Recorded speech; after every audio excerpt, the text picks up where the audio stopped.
It was a hot summer's day, and crime writer Cornell Woolrich sat typing by an open window. He had taken his shirt off when the sound of giggling floated in from somewhere outside. Looking out at the apartment beyond, he suddenly realized that two laughing girls were watching him.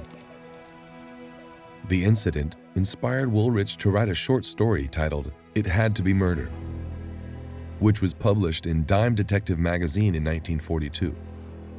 The story revolved around a man who spies on his neighbors and begins suspecting one of murder.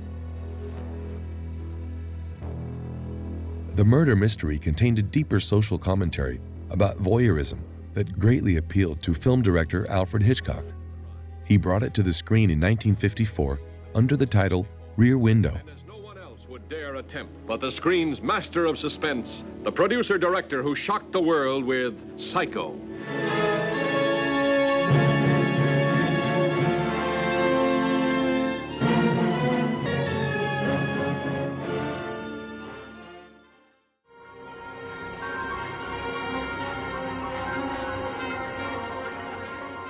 Alfred Hitchcock entered the British film industry at the age of 21.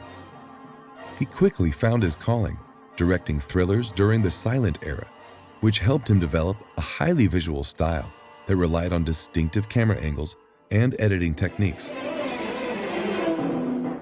Where I've been an eyewitness to the assassination. Hitchcock left England in 1939 to make films in the United States. He developed a reputation as the master of suspense for his sophisticated cinematic methods of building tension. By the 1950s, Hitchcock was one of the top directors of Hollywood's golden age. His films featured some of the biggest movie stars, and they became renowned worldwide for their distinct style.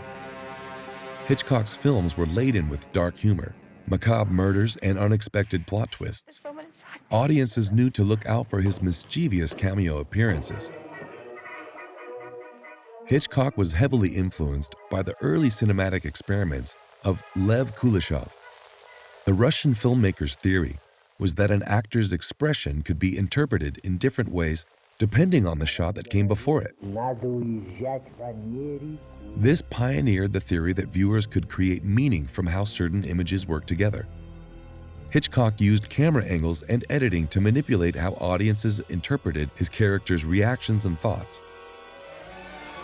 He also filmed shots from the character's point of view to make the audience identify with what the character was seeing. In Rear Window, this would cause the audience to identify with its protagonist's fascination with observing other people's lives.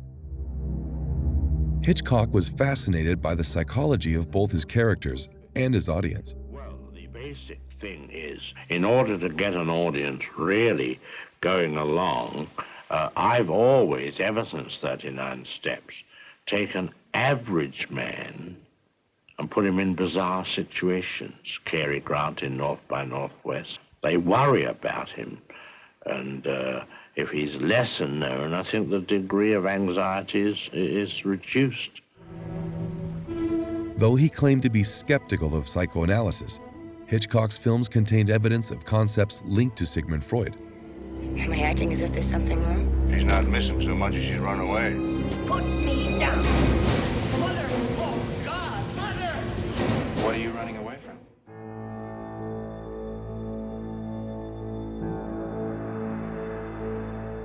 At the turn of the 20th century, Sigmund Freud pioneered his groundbreaking theories on psychoanalysis and the mechanisms of the human psyche.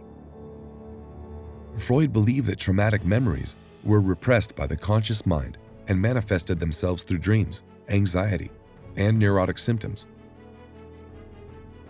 As European directors, like Hitchcock, emigrated to the US during the 1930s and 40s, Freud's theories became increasingly common in Hollywood films.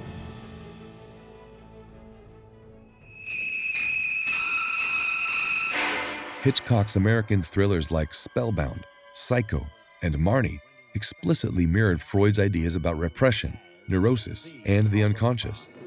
She does seem a rather excitable type. What would account for this strange behavior?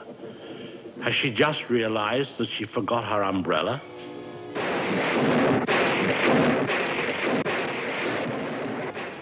The colors. Stop the colors.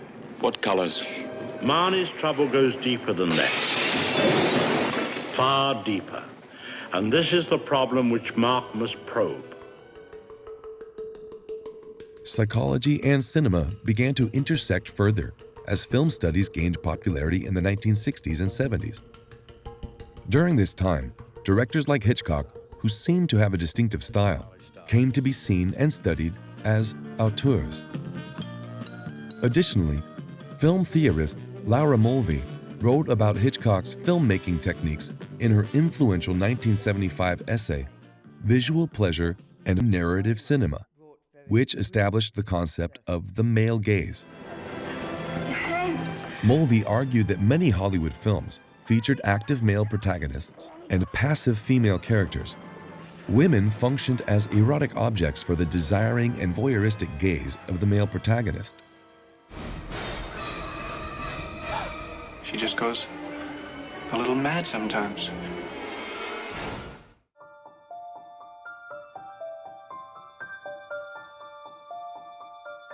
By 1950, marriage was seen as every woman's main objective. On average, women were married by the age of 20 and living with their partners soon afterwards. As a result, less than 10% of homes had a single occupant. The jobs available to women were mostly limited to receptionists, teachers, nurses, and nannies. In 1950, there were only 16 million women in the workplace, compared to around 40 million men. Men were expected to be the sole providers for their families, while women were expected to take care of the home and their children. TV shows and advertisements encouraged women to focus on their appearance and to strive towards feminine perfection. They were viewed as more instinctual and emotional than men, who were usually portrayed as more rational and practical. My favorite record. While women were targeted with magazines like Women's Home Companion and Harper's Bazaar, men read magazines such as Time and Life. These publications were known for their striking photographs of human subjects and major events, which helped professionals, who were mostly male, to pioneer the art of photojournalism in the 1930s and 40s.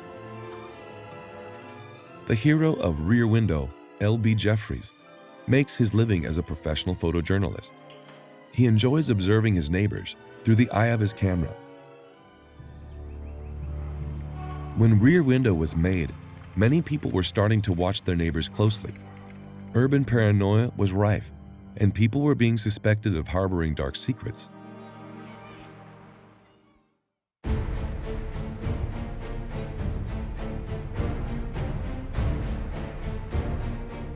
During the Second World War, Russia and the United States fought as allies against Germany, Italy, and Japan. By the war's end, the relationship between the two powers had deteriorated, leading to a prolonged period of tension and rivalry known as the Cold War.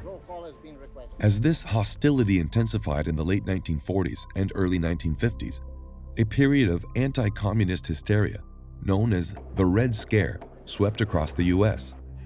In 1947, a committee of the U.S. House of Representatives, known as the House Un-American Activities Committee, held 9 days of hearings to investigate the threat of communist propaganda and influence within the film industry. As a result, movie studios created blacklists which banned any suspected communists from being employed. Meanwhile, the FBI compiled files of suspected subversives and used surveillance tools like wiretaps to collect information. In 1950, Senator Joseph McCarthy announced that he had the names of over 200 known communists in the Department of State. He embarked on a highly publicized investigative campaign over the next 4 years.